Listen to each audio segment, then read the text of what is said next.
तो दोस्तों इस वीडियो में इम्पोर्टेंट जीके जीएस क्वेश्चन देखने वाले हैं। तो आप लोग लास्ट तक जरूर बने रहिएगा। यह वीडियो सभी कम्पिटिटिव एग्जाम्स के लिए महत्वपूर्ण रहने वाला है।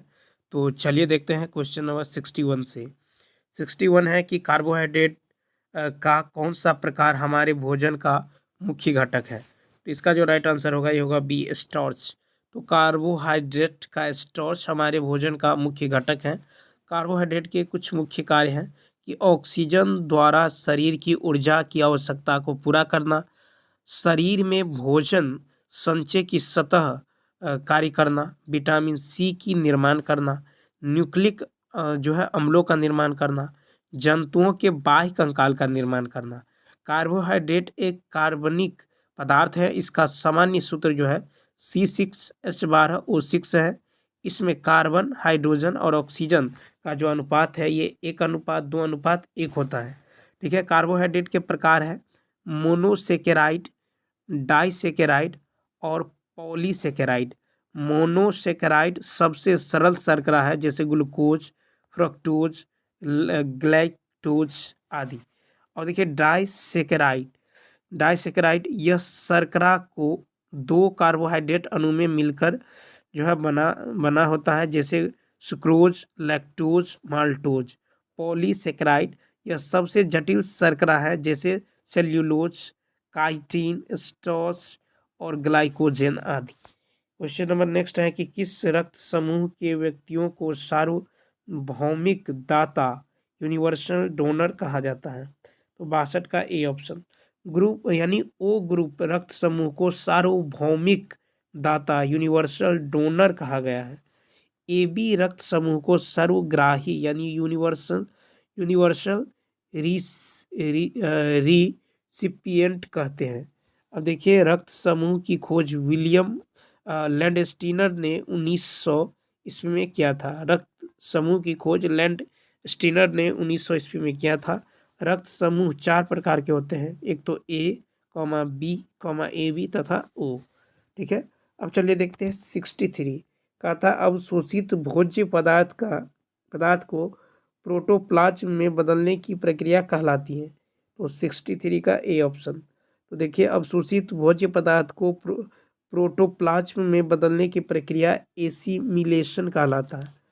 और यकृत से पीत निकलता है। पीत एक ऐसा पदार्थ है जो भोजन को पचाने में सहयोग देता है। पीत वसा के इम्लसीकरण के लिए आवश्यक है। पीत भोजन को क्षारीय माध्यम प्रदान करता है। नेक्स्ट क्वेश्चन देखिए, नेक्स्ट क्वेश्चन है कि अल्टीमीटर से क्या मापते हैं। तो बी ऑप्शन। तो अल्टीमीटर से भूतल से ऊंचाई मापा जाता है। पेडोलॉजी में मिट्टी का अध्ययन किया जाता है। ठीक है। सोनार वह जलीय यंत्र जिससे जल के अंदर की वस्तुओं को जो है स्थित का पता लगाता है। सोनार का निर्माण जो है, देखिए सोनार का निर्माण लुइस निक्सन ने किया था। सोनार का फुल फॉर्म होता है साउंड नेविगेशन एंड रेंजिंग। ठीक है, रेंजिंग। अब देखिए समुद्री दूरी को नॉटिकल मील में मापा जाता है। ठीक है। अब देखिए समुद्री दूरी को जो है ये जो है, अब देखिए क्वेश्चन नंबर जो है 65 है कि निम्नलिखित में से कौन आयन कार्बन परमाणु के जो है समय इलेक्ट्रॉनिक है। तो 65 का होगा डी ऑप्शन, N+। तो N+ आयन कार्बन परमाणु के सम इलेक्ट्रॉनिक है। सी तथा N+ में 6 इलेक्ट्रॉन होता है। ठीक है। सम इलेक्ट्रॉनिक जिन आयनों और परमाणुओं के इलेक्ट्रॉनों की संख्या समान होती है सम इलेक्ट्रॉनिक कहलाता है, जैसे Ne, Na+, Mg2+, Al3+। तो समस्थानिकों में समान तत्वों के परमाणु में परमाणु संख्या समान तथा द्रव्यमान संख्या भिन्न भिन्न होता है समस्थानिक में, जैसे 1H1। ठीक है, 1H2 और 1H3। ठीक है। तो समस्थानिक में समान तत्वों के परमाणु में परमाणु संख्या समान के द्रव्यमान संख्या भिन्न भिन्न होता है। संभारिक में जो है सब कुछ भिन्न भिन्न लेकिन परमाणु भार समान होते हैं। क्वेश्चन नंबर नेक्स्ट देखिए 66 है कि किसी वस्तु की सभी स्थितियों के लिए कौन जो है आभासी व सीधा प्रतिबिंब बनाता है। तो इसका डी, बी और सी यानी अवतल और उत्तल। तो किसी वस्तु की सभी स्थितियों के लिए अवतल लेंस और उत्तल दर्पण आभासी व सीधा प्रतिबिंब बनाता है। अवतल लेंस और उत्तल दर्पण आभासी और सीधा। अवतल लेंस समांतर आने वाली प्रकाश किरणों को फैला देता है, ठीक है, इस कारण इसे अपसारी लेंस कहते हैं, ठीक है। अब देखिए कि निकट अवतल लेंस जो है निकट दृष्टि दोष को दूर करने में इसका उपयोग होता है, ठीक है। गैलीलियन टेलीस्कोप में जो है अवतल लेंस का यूज किया जाता है। उत्तल लेंस दूर दृष्टि दोष को दूर करने के लिए उत्तल लेंस का यूज, खगोलीय दूरबीन में उत्तल लेंस का यूज और कैमरा लेंस में भी इसका किया जाता है। नेक्स्ट है अमोनियम क्लोराइड तथा शुष्क बुझे हुए चूने के मिश्रण को गर्म करने पर प्राप्त होता है। तो 67 का सी ऑप्शन यानी अमोनिया। अमोनियम क्लोराइड तथा शुष्क बुझे हुए चूने के मिश्रण को गर्म करने से अमोनिया गैस प्राप्त होता है। CaOH के हॉल 2 को चूना जल कहलाता है, ठीक है। इसे साल्ट लाइम या लाइम वाटर कहा जाता है। देखिए कि लाल फास्फोरस का प्रयोग दियासलाई उद्योग में किया जाता है और कैल्शियम और फास्फोरस हड्डी में पाया जाता है। नेक्स्ट क्वेश्चन देखिए 68 है कि चुंबकीय क्षेत्र की ओर किसी वस्तु को आकर्षित किए जाने के बजाय इसे प्रतिकर्षित किए जाने की परिघटना को निम्नलिखित में से क्या कहा जाता है? बी ऑप्शन यानी माइसनर प्रभाव। तो चुंबकीय क्षेत्र की ओर किसी वस्तु को आकर्षित किए जाने के बजाय उसे प्रतिकर्षित किए जाने की घटना को माइसनर प्रभाव कहा जाता है, ठीक है। माइसनर परिघटना की खोज जर्मनी के भौतिक शास्त्री वाल्थर माइसनर तथा रॉबर्ट ऑक्सेनफील्ड ने की थी, ठीक है। चलिए देखते हैं नेक्स्ट। कहता है कि सेल्सियस, फ़ारेनहाइट तथा रोमर पैमाने पर ताप में निम्नलिखित में से संबंध। तो इसका सी ऑप्शन क्या होगा? तो सी ऑप्शन यानी C/100 बराबर F-32/180 बराबर R/80, ठीक है। क्या होता है? तो सेल्सियस, फ़ारेनहाइट और रोमर पैमाने पर ताप में जो संबंध है यह है C/100 बराबर F-32/180 बराबर R/80, ठीक है। बराबर क्या होता है? R/80। तो -40 डिग्री सेल्सियस पर इस -40 डिग्री सेल्सियस एवं फ़ारेनहाइट का मान बराबर हो जाता है। मानव शरीर का तापमान 37 डिग्री सेल्सियस होता है। अब देखिए नेक्स्ट क्वेश्चन। अब देखिए क्वेश्चन नंबर 70 है कि निम्नलिखित में से किस हार्मोन की रासायनिक प्रकृति स्टेरॉइड होती है? तो 70 का जो राइट आंसर होगा डी। तो देखिए कार्टिसोल हार्मोन को रासायनिक प्रकृति स्टेरॉइड होती है। यह ग्लूकोकोर्टिकॉइड की श्रेणी का हार्मोन है। स्टेरॉइड शक्तिवर्धक दवा है। खिलाड़ी भी इसका प्रयोग करते हैं। यह मनुष्य के शरीर में एड्रिनल ग्रंथि के जोना फेसिकुलेटा से स्रावित होता है।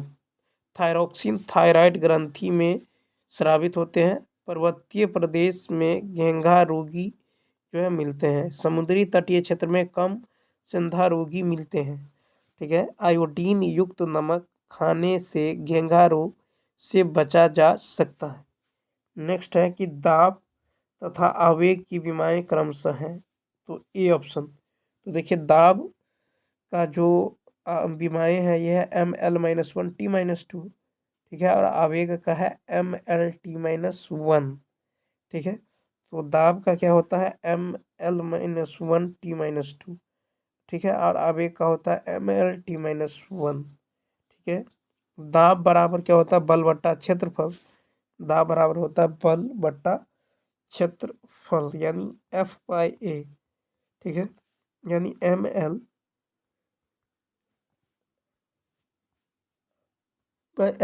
ठीक है। तो क्या होगा ML-T-2 ML-T-2/L2, तो ये हो जाएगा ml-1t-2। अब देखिए क्वेश्चन इससे संबंधित कुछ फैक्ट देख लेते हैं कि दाब का जो एसआई मात्रक होता है ये न्यूटन पर मीटर स्क्वायर या पास्कल होता है, ठीक है। और देखिए कि आवेग का एसआई मात्रक होता है न्यूटन पर सेकेंड, न्यूटन इंटू सेकेंड। जिस वस्तु का घनत्व जितना अधिक होगा वह वस्तु उतना दाब अधिक उत्पन्न करेगा। अब देखिए नेक्स्ट क्वेश्चन, देखिए नेक्स्ट क्वेश्चन है कि निम्नलिखित में से कौन सा सेलेंट्रेटा समुदाय के अंतर्गत आता है। 72 का ए ऑप्शन जेली फिश, ठीक है। तो जेली फिश जो है सिलेंट्रेटा समुदाय के अंतर्गत आता है। सिलेंट्रेटा संघ के जंतु के गुण, ये जलीय जीव है। इनके शरीर में 2 प्रकार की परतें पाई जाती हैं आंतरिक। इसकी जो कुछ जातियां समूह में पाई जाती हैं जैसे कोरल, ठीक है। इसकी कुछ जातियां अकेला पाया जाता है जैसे हाइड्रा, समुद्री एनीमो, केचुआ, ठीक है। नेरिस, जोंक, एनिलिडा संघ के जंतु हैं। और अमरलता जो है परजीवी पौधा है। जोंक खून को भोजन का आधार बनाते हैं।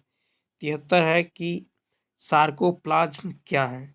तो ए ऑप्शन रेखित मांसपेशी की अर्ध तरल इंटरफाइब्रिलर पदार्थ, ठीक है। तो देखिए यह जो है मांसपेशी को वेशीय फाइबर कहते हैं। इसकी उत्पत्ति भ्रूणीय मेसोडर्म से होता है। हमारे शरीर का 40 से 50% भाग निर्माण पेशियों द्वारा होता है और पेशियों का अध्ययन मायोलॉजी कहलाता है। होमो सेपियंस आधुनिक मानव हैं। मनुष्य के शरीर में 206 हड्डी होते हैं। Question number next. अब देखिए नेक्स्ट क्वेश्चन है कि उपास्थि होती हैं। तो उपास्थि क्या होती है, सघन तरल उत्तक। उपास्थि सघन तरल उत्तक होती हैं, ठीक है। देखिए कार्टिलेज कॉन्ड्रोसाइट्स का बना होता है। इसमें जो है कोलेजन प्रोटीन पाए जाते हैं और अस्थि जो है ओसिन प्रोटीन का बना होता है। 75 है कि रासायनिक तुल्यांक W तथा विद्युत रासायनिक तुल्यांक Z के पदों में फैराडे नियतांक है। तो 75 का बी F बराबर W/Z, ठीक है। तो फैराडे नियतांक F बराबर W/Z होता है। फैराडे ने विद्युत अपघटन का नियम दिया था। इस नियम के अनुसार किसी विद्युत का अपघट्य से प्रवाहित आवेश के कारण कैथोड पर एकत्रित पदार्थ की मात्रा आवेश का समानुपाती होता है, ठीक है। तो अब देखिए, तो चलिए दोस्तों इस वीडियो में इतना ही। यदि यह वीडियो अच्छा लगा हो तो लाइक, शेयर और सब्सक्राइब करना न भूलें। तो चलिए मिलते हैं नेक्स्ट वीडियो में। Thanks for watching.